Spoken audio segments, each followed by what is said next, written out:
नमस्कार दोस्तों, स्वागत है आप सभी का। तो आज हम इस कैप्सूल सीरीज में बात करने वाले हैं योगी की मूर्ति या जिसे पुरोहित का सिर कहा गया, जो मोहनजोदड़ो से प्राप्त हुई है, उसके बारे में। ये जो चित्र आपको दिखाई दे रहा है, ये वो मूर्ति है। यहाँ से अक्सर एग्जाम में सीधे फैक्ट पूछे जाते हैं, या तो ये मूर्ति कहाँ से प्राप्त हुई, या ये पूछा जाता है कि इस मूर्ति के बारे में कोई भी तथ्य पूछ लिया जाता है, या सीधा पूछा जाता है कि निम्न में से कौन सी इस मूर्ति की विशेषता नहीं है। तो ये मूर्ति जो है, जिसे क्या कहा गया है, योगी या पुरोहित का सिर कहा गया है, इसके बारे में हम बात करने वाले हैं। ये मूर्ति किससे बनी है? सैल खड़ी से बनी है।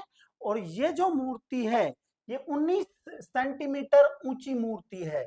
सैल खड़ी नदी के तल में पाया जाने वाला सफेद मृदु पत्थर, कोमल पत्थर जो है, वो होता था सैल खड़ी। हम पढ़ते हैं कि सिंधु घाटी सभ्यता में अधिकांश मोहरें भी किसकी बनी है?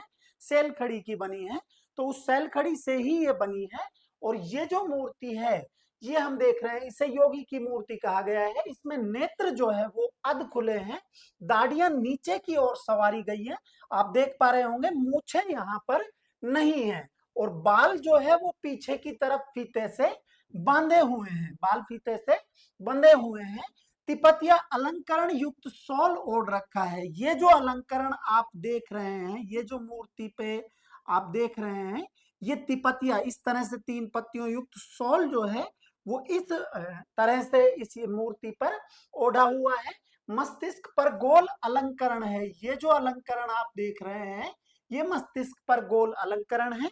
और आंखें इस मूर्ति की जो है वो मूर्ति बनने के बाद बनाकर, सीप से वो आंखें बनाकर और लगाई गई हैं। इस मूर्ति के बारे में अलग अलग विद्वानों के अलग अलग मत हैं, अलग अलग विद्वानों ने दिए हैं।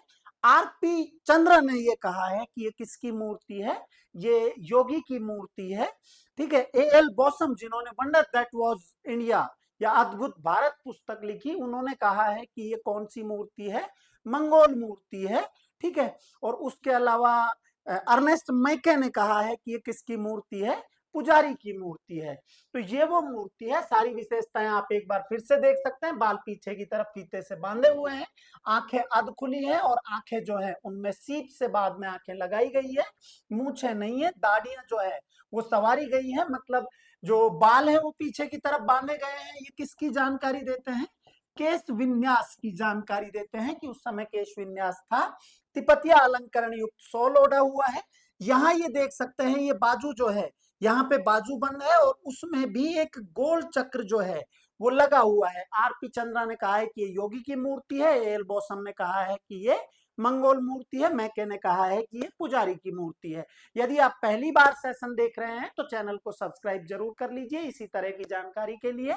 बहुत महत्वपूर्ण ये जो छोटी छोटी जानकारियां हैं, जो लगातार हमारे एग्जामों में पूछी जाती रही है, महत्वपूर्ण है। तो मिलते हैं नेक्स्ट सेशन में। तब तक के लिए जय हिंद, जय भारत, जय राधा माधव।